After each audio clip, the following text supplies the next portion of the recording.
चलो आज हम एक छोटा सा टॉपिक स्टार्ट कर रहे हैं जिसका नाम है विद्युत बल रेखाएं। ठीक है ना। तो विद्युत बल रेखाएं क्या होती हैं और इनके गुण क्या हैं। ठीक है, तो इसको हम आज समझेंगे कि विद्युत बल रेखाएं क्या हैं, इनके क्या गुण हैं। ठीक है, एक छोटा सा टॉपिक है, इसको अपनी कॉपी में नोट कर लेना। ठीक है, वीडियो को बीच में रोक रोक के इसको लिखते भी जाना हो। ठीक है ना, जो भी हम बोले। सबसे पहले तो इसकी परिभाषा है। परिभाषा क्या है देख लो। विद्युत बल रेखाएं वे काल्पनिक निष्कोण वक्र हैं। इस शब्द को समझना कैसी होती है, काल्पनिक भी है, निष्कोण भी है और वक्र टाइप में। ठीक है ना, जिन पर स्वतंत्र एकांक धनावेश गमन करता है। ठीक है, एक बार फिर से सुन लो। विद्युत बल रेखाएं भी काल्पनिक निष्कोण वक्र है जिस पर कोई एकांक धनावेश गति या गमन कर सकता है। ठीक है, जैसे अपन देखें, मान के चलो ये कोई एक प्लस आवेश है। ठीक है ना, ये कोई एक प्लस आवेश है। क्या होता है, इससे जो विद्युत बल रेखा है लंबवत बाहर की ओर निकलती, इस टाइप में। ठीक है ना, प्लस आवेश से बाहर की ओर निकलती है और माइनस की ओर अंदर जाती है। ठीक है, माइनस में अंदर जाती है। ये विद्युत बल रेखाएं क्या कर रही है, पृष्ठ के लंबवत होंगी। विद्युत बल रेखा क्या होंगी, पृष्ठ के लंबवत होंगी। निष्कोण वक्र, इनमें कोई कोण नहीं बन रहा है इनके बीच में। ठीक है, एक चीज याद रखना, निष्कोण वक्र यानी इनके बीच में कोई कोण नहीं है। ये एक वक्र है तो इसमें देखो कोई कोण नहीं बनेगा। ठीक है ना, या हमने एक और बना के देख ले, एक डायग्राम पर माइनस है तब क्या होगा, विद्युत बल रेखाएं माइनस में क्या होता है, अंदर की ओर आती है। ठीक है ना, इनकी दिशा कैसी होगी, अंदर की ओर होगी। ये दिशा को शो कर रहा है जो हम बना रहे हैं। ठीक है ना, तो क्या होगा, इनकी दिशा कैसी होगी, अंदर की ओर होगी। जैसे मान के चलो ये एक पृष्ठ है, एक बोर्ड को पृष्ठ मान रहे हैं, तो विद्युत बल रेखाएं कैसी निकलती है, पृष्ठ की लंबवत। ठीक है, जो लंबवत हो गया, 90 अंश का कोण बन रहा है इसमें। ठीक है ना, मतलब लंबवत, पृष्ठ से लंबवत है। ठीक है, निष्कोण भी है, इनमें कोण नहीं होता है। ये मत सोच रहा कि हम बोल रहे हैं कि यहाँ पे 90 अंश का कोण बन रहा तो इनके बीच में 90 अंश का कोण बनता है। ठीक है, निष्कोण है मतलब जो पृष्ठ है उससे वो लंबवत है। ठीक है, उससे तो लंबवत है लेकिन वो कैसी है, निष्कोण है। ठीक है, उनके बीच में कोई कोण नहीं है रेखाओं के बीच में। ठीक है ना, अब चलो देखें, तो माइनस है यदि तो उसकी ओर क्या हो रही है, उसके अंदर की ओर जा रही है। यदि मान के चलो इस आकृति को देखें अपन, क्या होता है, प्लस से माइनस की ओर जाती है विद्युत बल रेखाएं। क्या होती है, ऐसी जाएंगी प्लस से माइनस की ओर। ठीक है ना, ऐसी और भी निकलेंगी इस तरफ से। ठीक है, प्लस से माइनस की ओर, जी जानी प्लस से माइनस की ओर, इनकी दिशा ऐसी होगी इस तरह। ठीक है, इधर से और भी जाएंगी जो ऐसी होगी दिशा। ठीक है ना, इधर से निकलेंगी। ठीक है, इधर आ रही है, क्योंकि माइनस है तो इधर आ रही है। ठीक है ना, इस तरफ क्या आ रही है, लेकिन इधर से क्या होगा, विद्युत बल रेखाएं निकलेगी। ठीक है ना, ये ऐसा भी बना सकते हैं। ठीक है, तो क्या है, एक पहली चीज और समझ लेना, कभी विद्युत बल रेखाएं एक दूसरे को प्रतिच्छेद नहीं करती। वैसे अपन अभी इनके गुणों में समझ रहे हैं इसको भी। ठीक है ना, सबसे पहले अपन देखें गुण इनके। ठीक है, फर्स्ट गुण हमने तो शॉर्ट में लिख के रखा है, डिटेल्स में आप लोग को लिखना है उनको। ठीक है, हमने लिखा प्लस से माइनस, मतलब क्या है, विद्युत बल रेखाएं धनावेश से ऋणावेश की ओर गमन करती हैं, या विद्युत बल रेखाएं धनावेश से शुरू होकर ऋणावेश पर खत्म होती है। ठीक है ना, धनावेश से स्टार्ट होती है और कहां पे फिनिश होती है, माइनस पे, यानी कि ऋणावेश पे खत्म होती है। ठीक है ना, इसके बाद दूसरा पॉइंट निष्कोण वक्र। इसमें क्या लिखेंगे, विद्युत बल रेखाएं निष्कोण वक्र बनाती हैं। ठीक है, निष्कोण वक्र, इनमें कोई कोण नहीं बनेगा इनके बीच में। ठीक है ना, जो विद्युत बल रेखाएं हैं इनके बीच में कोई कोण नहीं बनेगा। ठीक है ना, अब तीसरा पॉइंट हमने सघन लिखा है। सघन से क्या तात्पर्य है हमारा, क्या है, विद्युत बल रेखाएं जहां सघन होती है, ध्यान रखना, विद्युत बल रेखाएं जहां पे ज्यादा है, सघन मतलब बहुत घनी है। ठीक है ना, वहां पे विद्युत क्षेत्र की तीव्रता, क्या तीव्रता अधिक होती है। जहां सघन है वहां तीव्रता क्या है, अधिक है। और जहां विरल है, विद्युत बल रेखाएं जहां विरल होती हैं वहां विद्युत क्षेत्र की तीव्रता क्या होती है, कम होती है। जहां विरल है मतलब दूर दूर है। ठीक है ना, वहां पे क्या होगी, विद्युत क्षेत्र की तीव्रता कम होगी। ठीक है ना, नेक्स्ट पॉइंट क्या है, पांचवा, विद्युत बल रेखाएं चालक की सतह पर लंबवत होती है। चालक की सतह पर कैसी होती है, लंबवत। हमने अभी बताया था जैसे ये बोर्ड है तो इसकी कैसी होनी चाहिए, वो लंबवत होनी, ठीक है, बोर्ड से लंबवत है, ठीक है, ध्यान रखना। मतलब चालक की जो सतह है उस सतह से लंबवत है विद्युत बल रेखाएं, ठीक है। इसके बाद नेक्स्ट पॉइंट, विद्युत बल रेखाएं चालक के अंदर नहीं पाई जाती। जैसे जी मान के चलो एक चालक है, इसको हम चालक मान लें इसको, ठीक है, तो विद्युत बल रेखा इसके अंदर नहीं आती, केवल कहां होंगी, इसके पृष्ठ पर होती है, ठीक है ना, पृष्ठ से लंबवत निकल, ठीक है, इसके अंदर नहीं हो सकती विद्युत बल रेखाएं, ठीक है ना। तो क्या लिखेंगे, विद्युत बल रेखाएं पृष्ठ के अंदर नहीं पाई जाती, ठीक है ना। नेक्स्ट पॉइंट है सिकुड़ने से क्या तात्पर्य हमारा, विद्युत बल रेखाएं सिकुड़ती है और यही कारण है कि विजातीय आवेशों में आकर्षण होता है, ठीक है, विजातीय आवेश होते हैं उनमें आकर्षण क्यों होता है, क्योंकि विद्युत बल रेखाएं क्या करती हैं, सिकुड़ने का प्रयास करती है, ठीक है, सिकुड़ने का प्रयास करती हैं, इसलिए क्या होता है, उनमें आकर्षण होता है, किनमें, विजातीय आवेशों, ठीक है ना। इसके बाद विद्युत बल रेखाएं दूर हटने का प्रयास करती हैं, यही कारण है कि सजातीय आवेशों में प्रतिकर्षण होता है, ठीक है, सजातीय आवेशों में प्रतिकर्षण क्यों होता है, क्योंकि विद्युत बल रेखाएं दूर हटने का प्रयास करती हैं और यही कारण है कि सजातीय आवेशों में क्या होता है, प्रतिकर्षण होता है। प्रतिच्छेद ये मोस्ट इंपोर्टेंट है, देखो, ठीक है ना, ये पॉइंट इंपोर्टेंट है, ठीक है। क्या है, प्रतिच्छेद से हमारा तात्पर्य कि विद्युत बल रेखाएं, मतलब दो विद्युत बल रेखाएं कभी एक दूसरे को प्रतिच्छेद नहीं करती, क्या नहीं करती, प्रतिच्छेद मतलब काटती नहीं है एक दूसरे को, ठीक है ना। तो ये तो था क्या, विद्युत बल रेखाएं और उनके छोटे से गुण, ठीक है। अब एक चीज, एक लास्ट पॉइंट जो था हमारा, इसको समझना है, क्वेश्चन 2 नंबर में पूछ लेते हैं, ठीक है, कि क्या कारण है कि दो विद्युत बल रेखाएं कभी एक दूसरे को प्रतिच्छेद नहीं करती, ये हमारे गुण में भी है, ठीक है ना, गुण में है। उसके साथ साथ एक क्वेश्चन भी आता है, क्या कारण है कि दो विद्युत बल रेखाएं एक दूसरे को कभी प्रतिच्छेद नहीं करती। चलो अपन समझे क्या कारण है, क्या है, देखो मान के चलो दो विद्युत बल रेखा बना, मान के चलो ये एक दूसरे को प्रतिच्छेद कर रही है, तो रेखाएं और जी क्या कर रही, विद्युत बल रेखाएं एक दूसरे को प्रतिच्छेद कर रही है, मान के चल रहा है कि प्रतिच्छेद कर रही है, ठीक है, करती तो है नहीं। तब क्या हो रहा, हम देख रहे हैं इनका जो प्रतिच्छेद बिंदु है, इस पर हम स्पर्श रेखाएं खींच सकते हैं। एक तो देखो ये भी स्पर्श रेखा चाहे तो ऐसी भी तो खींच सकते हैं, इस पर स्पर्श रेखा, ठीक है। हम क्या देख रहे हैं, इस पर दो स्पर्श रेखाएं हो रही है एक बिंदु पर, ठीक है ना, और एक बिंदु पर जब दो स्पर्श रेखाएं हो रही हैं तो तीव्रताएं भी कितनी हो जाएंगी, इसमें 2 हो जाएंगी, जो कि असंभव है। यानी कि क्या लिख सकते हैं हम, दो विद्युत बल रेखाएं एक दूसरे को कभी प्रतिच्छेद नहीं करती, क्योंकि यदि वे विद्युत बल रेखाएं एक दूसरे को प्रतिच्छेद करती हैं, मान के चलो यहाँ पे प्रतिच्छेद किया, तब उस प्रतिच्छेद बिंदु पर दो स्पर्श रेखाएं खींची जा सकती है, अर्थात विद्युत क्षेत्र की 2 तीव्रताएं होंगी। लेकिन यह तो असंभव है, ठीक है, विद्युत क्षेत्र की 2 तीव्रताएं नहीं हो सकती एक बिंदु पर, या एक विद्युत क्षेत्र है, जैसे मान के चलो जो विद्युत क्षेत्र है इसकी तीव्रता एक ही होगी, ठीक है, प्लस क्यू आवेश रखा है मान के चलो, तो इसके कारण तीव्रता एक ही दिशा में होगी, ठीक है ना। तो क्या होगा यहाँ पे, लेकिन हम क्या देख रहे हैं, इसकी दिशाएं अलग अलग, तो 2 तीव्रताएं नहीं हो सकती, ठीक है ना।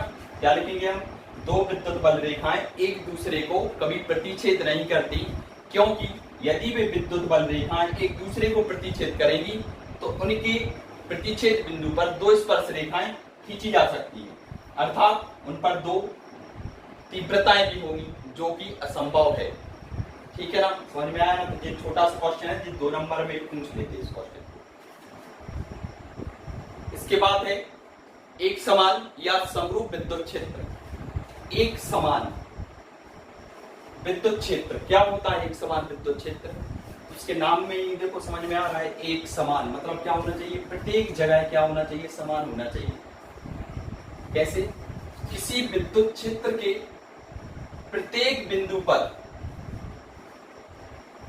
किसी विद्युत क्षेत्र के प्रत्येक बिंदु पर तीव्रता एक समान हो, विद्युत क्षेत्र की तीव्रता एक समान हो, तो उसे एक समान विद्युत क्षेत्र या समरूप विद्युत क्षेत्र कहते हैं। जैसे मान के चलो, ये हमने एक विद्युत क्षेत्र बनाया, इसके प्रत्येक बिंदु पर, चाहे यहाँ पे, यहाँ कहीं भी देख लो, तीव्रता क्या होनी चाहिए विद्युत क्षेत्र की, समान होनी चाहिए, ठीक है, उसे हम बोलते हैं एक समान विद्युत क्षेत्र, ठीक है। यदि मान के चलो हम इस, चलो ये तो अपना कंप्लीट हो गया इतना तो, ठीक है। मान के चलो इस पे हम एक वैद्युत द्विध्रुव रख दें, ठीक है ना। यदि हम इस पे वैद्युत द्विध्रुव रख दें, यानी कि माइनस क्यू और प्लस क्यू, आप इससे मिलके बनता है वैद्युत द्विध्रुव, तो इनके बीच की दूरी कितनी होती है, 2l, ठीक है ना। यदि हम इसके इस एक समान विद्युत क्षेत्र में एक वैद्युत द्विध्रुव रख दें, तब क्या होता है, इस पे एक बल युग्म कार्य करने लगता है, ठीक है ना। बल युग्म देखो, जैसे मान के चलो अपन ने इस विद्युत क्षेत्र को रखा है, तो ये तो विद्युत क्षेत्र की दिशा है, तो इस तरफ जाएगा प्लस, ठीक है ना। नीचे की ओर क्या लगेगा, माइनस, यानी कि क्या करेगा, इस पे एक बल युग्म कार्य करेगा। बल युग्म मतलब दो बल, एक से वाला बल, एक से वाला, तो एक क्या कर रहा है, ऊपर की ओर ले जा रहा है, एक नीचे की ओर ले जा रहा है, ठीक है ना। यानी क्या हो गया कि बल युग्म, जब दो बल होते हैं तो उनको क्या बोलते हैं, बल युग्म। तो क्या करते हैं, एक समान विद्युत क्षेत्र में किसी वैद्युत द्विध्रुव पर बल युग्म कार्य करता है। ऑब्जेक्टिव टाइप में पूछ सकते हैं इसको कि एक समान विद्युत क्षेत्र में वैद्युत द्विध्रुव पर क्या कार्य करता है, तो अपन क्या लिखेंगे, बल युग्म कार्य करता है, ठीक है ना। चलो अब हम एक डेरिवेशन स्टार्ट कर रहे हैं। क्या है, एक समान विद्युत क्षेत्र में वैद्युत द्विध्रुव पर बल आघूर्ण हमें ज्ञात करना है। एक समान विद्युत क्षेत्र है, उस पर वैद्युत द्विध्रुव पर बल आघूर्ण कितना होगा, ठीक है ना। तो बल आघूर्ण को सबसे पहली चीज तो हम टाउ से शो करते हैं, पता ही होगा सबको, ठीक है ना। चलो देखते हैं, मान के चलो ये एक समान विद्युत क्षेत्र है। क्या है ये, एक समान विद्युत क्षेत्र, अभी पढ़ा अपन ने एक समान विद्युत क्षेत्र, तो क्या हो गया कि एक समान विद्युत क्षेत्र है, इस पर वैद्युत द्विध्रुव पर बल आघूर्ण को बताना है हमें। तो हम क्या कर रहे हैं, वैद्युत द्विध्रुव रख ले रहे, चलो ऐसा रख दे रहे इसको यहाँ पे, ठीक है ना। इसको हम क्या हो गया, ये तो ई वेक्टर होगा, विद्युत क्षेत्र की तीव्रता, ठीक है ना। इसको हमने क्या किया है, थीटा कोण पे लटका दिया है। थीटा कोण पे क्या कर दिया है, इसको एक वैद्युत द्विध्रुव को थीटा कोण पर लटका दिया है। मान के चलो ये हो गया प्लस क्यू और ये हो गया क्या, माइनस क्यू। तब इस पे दो बल कार्य कर रहे होंगे, उसको बोलेंगे हम बल युग्म। एक तो ऊपर की ओर बल लगेगा, एक नीचे की ओर, इसको हम क्या बोलते हैं, बल युग्म कहते हैं, ठीक है ना। अब एक समान विद्युत क्षेत्र है, तो दोनों बल भी कैसे होने चाहिए, समान होने चाहिए, क्योंकि तीव्रता दोनों पर कैसे होंगी, समान होंगी, ठीक है ना। ये माइनस क्यू है और ये हो गया प्लस क्यू, ठीक है। ये नाम भी दे दे रहे हैं, चलो ये ए बी, ठीक है ना। तो हम लिख भी लेंगे, माना कि ए बी एक वैद्युत द्विध्रुव है, जो कि प्लस क्यू माइनस क्यू आवेश से मिलकर बना है, आवेश से बना है, ठीक है ना। जो कि प्लस क्यू और माइनस क्यू आवेश से बना है। इसे एक समान विद्युत क्षेत्र में, एक समान विद्युत क्षेत्र में थीटा कोण पर लटकाया गया है, थीटा कोण पर लटकाया गया। इस पर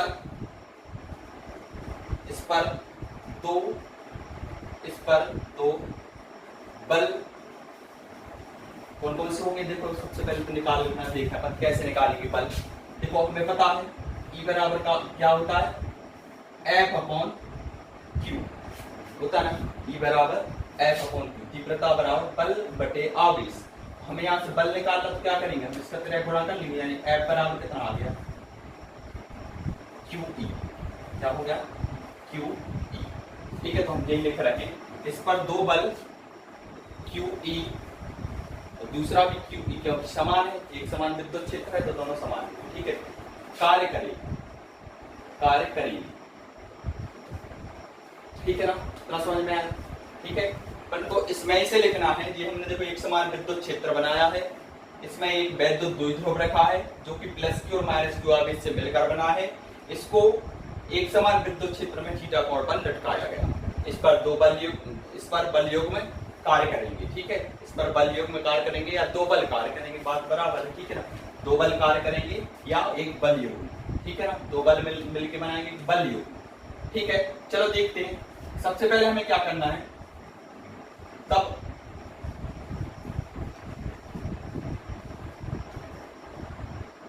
एक चीज और लिख लेना इसमें, अच्छा ठीक है, माना कि द्विध्रुव वैद्युत द्विध्रुव की कुल लंबाई कितनी होगी, कुल लंबाई 12 मानते 12 है, तब वैद्युत द्विध्रुव आघूर्ण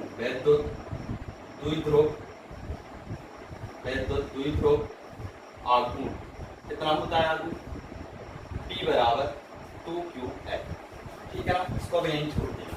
चलो अपन देखें, अब हम इसमें कुछ कर रहे हैं, वो देखो क्या। सबसे पहली चीज तो बल आघूर्ण हमें ज्ञात करना है, तो बल आघूर्ण का फॉर्मूला क्या होता है बोलेंगे, बल आघूर्ण बराबर होता है एक बल गुणित दोनों बलों के बीच की लंबवत दूरी, ठीक है ना, एक बल लेना है और दोनों बलों के बीच की लंबवत दूरी, यानी बल आघूर्ण का इसको कर देता हूं, टाउ बराबर कितना हो गया, एक बल यानी कितना है L, ठीक है, इनटू दोनों बलों के बीच की लंबवत दूरी। अब लंबवत दूरी तो है नहीं अभी, चलो अपन निकाल लें लंबवत दूरी।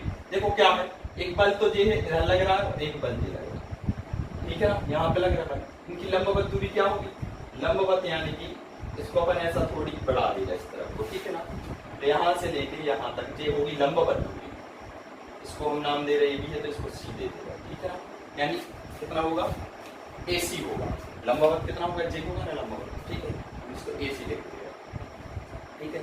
F का मान अपने पास है कितना है, F बराबर QE होता है ना, अभी बता दो F बराबर QE, तो F की जगह पे भी लिख सकते हैं अपन QE इंटू AC, इसको समीकरण एक डाल के यही छोड़ दिया, ठीक है। अब क्या करना है, देखो अपन देख रहे हैं ACB एक समकोण त्रिभुज है, ACB क्या है, एक समकोण त्रिभुज, हम लिखेंगे समकोण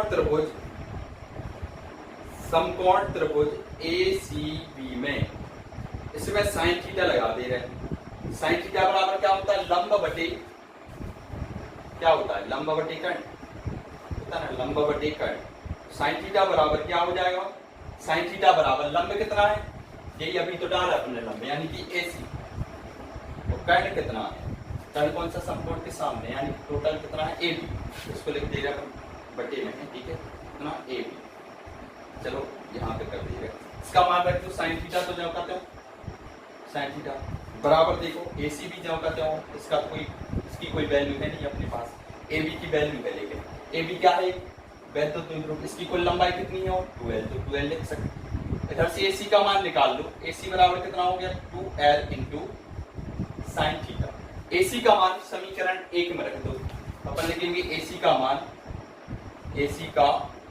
मान समीकरण 1 में रखने पर, देखो तुम समीकरण 1 में AC का मान रख रहे हो तो कितना आ गया, टाउ बराबर QE into 2L into sine theta, ठीक है, इसको हम क्या लिख सकते हैं, टाउ बराबर 2QL लिख सकते ना, 2QL इंटू में क्या है E साइन थीटा, ठीक है, तो जी जाओ बताओ, तो हमें पता है 2QL क्या कहलाता है, लिखा है यहाँ पे, जी लिखा है, क्या होता है P होता है, यानी टाउ बराबर PE साइन थीटा, जे क्या हो गया अभीष्ट व्यंजक, काय का व्यंजक हो गया, बल आघूर्ण का अभीष्ट व्यंजक, ठीक है ना, बिल्कुल सिंपल है, तो लिख देना यही अभीष्ट व्यंजक है। अब इसकी कुछ कंडीशन भी है, ठीक है, कंडीशन देख लो क्या होंगी कुछ कंडीशन इसकी,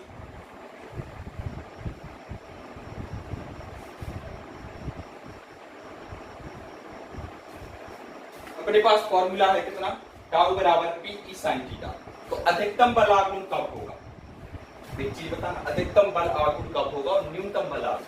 हम दो कंडीशन लिख रहे हैं इसकी, एक तो अधिकतम बल आघूर्ण।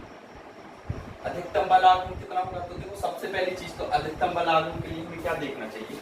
अधिकतम बल आघूर्ण कब होगा? जब थीटा की जगह कितना आ जाए 90, यानी 1 हो जाए। साइन थीटा कितना बन जाए? 1 हो जाए। यानी अपन इसको कितना रखें? बिल्कुल, तो थीटा का मान कितना होना चाहिए? 90 हो जाना चाहिए। थीटा का मान कितना होना चाहिए? 90 कैसे? देखो मान के चलो इसको रखा है अपन ने, इस कंडीशन में रख दिया। ये तो हो गया एक समान विद्युत क्षेत्र। यदि हम वैद्युत द्विध्रुव को ऐसा रखते हैं, ठीक है, कितने अंश का कोण बन रहा है? 90 अंश का। एक कल्पना भी करो, तीव्रता को एक बहाव से लो, ठीक है ना, जैसे पानी का बहाव है, ठीक है। पानी के बहाव में हम क्या करेंगे? एक कोई भी ऐसी पाइप, क्या बोल सकते हैं अपन, जैसे मान के चलो इसको कोई ले लेगा, ठीक है। इसको देखो अपन ऐसा रखेंगे यदि, तो बहाव इसमें ज्यादा लगेगा, ठीक है, मतलब इसको इस पर बल ज्यादा लगेगा। यदि हम इसको ऐसा रख देता नहीं लगेगा, ठीक है ना। यानी कि जे हमने कैसा रखा? बहाव के लंबवत, मतलब तीव्रता की कैसा है जी? लंबवत रखा, ठीक है। लंबवत मतलब देखो जे तीव्रता है विद्युत क्षेत्र की, इसकी हमने बिल्कुल लंबवत रखा है, तो जी लंबवत हो गया। लंबवत यानी कितने अंश का कोण बन रहा है? यहाँ पे 90 अंश का कोण बन रहा है, ठीक था ना। इसको और घुमा के सबसे ज्यादा बल कब लगेगा? जब थीटा बराबर कितना हो? जब थीटा बराबर 90 अंश। जब थीटा बराबर 90 अंश, अर्थात लिख सकते हैं, अर्थात वैद्युत द्विध्रुव को विद्युत क्षेत्र में लंबवत रखा जाए। विद्युत क्षेत्र में लंबवत रखा जाए, अर्थात वैद्युत द्विध्रुव को एक समान विद्युत क्षेत्र में लंबवत रखा जाए, लंबवत रखा जाए। तब कितना? टाउ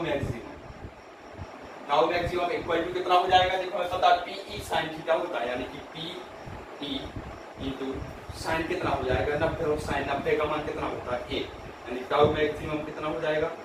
पीई हो जाएगा, ठीक है ना। ये तो हो गया अधिकतम। अब न्यूनतम के लिए क्या होना चाहिए? ये हो गया अधिकतम। अब न्यूनतम के लिए क्या होना चाहिए? न्यूनतम के लिए हम क्या देखें? यदि मान के चलो ये विद्युत क्षेत्र है, एक समान विद्युत क्षेत्र, यदि हम ऐसे ही रखते हैं इसको, प्लस क्यू आवेश हो गया जी माइनस क्यू, ठीक है। मतलब वैद्युत द्विध्रुव को हमने क्या किया है? इसके कैसा रख दिया? समांतर रख दिया। विद्युत क्षेत्र के क्या रख दिया? इसको समांतर रख दिया। मतलब कोण कितने का बन रहा है? कोई कोण नहीं बना है, यानी कितने का बन रहा है? 0 अंश। यानी कि जब थीटा बराबर कितना, न्यूनतम के लिए कर रहे हैं, न्यूनतम, ठीक है। जब थीटा बराबर कितना हो? 0 अंश, तब क्या होगा जी? तब टाउ बराबर कितना होगा? पीई होता साइन थीटा, तो साइन थीटा की जगह तो कितना आ गया? आपकी बार 0। साइन 0 का मान कितना होता है? 0 होता है। तो 0 में किसी भी चीज का गुणा कर दो, क्या आ जाता है? हमेशा 0 ही आता है। यानी टाउ मिनिमम निकाला, तो इसमें लिख देना टाउ मिनिमम, ठीक है। कितना होगा? 0 हो गई 2 शर्तें।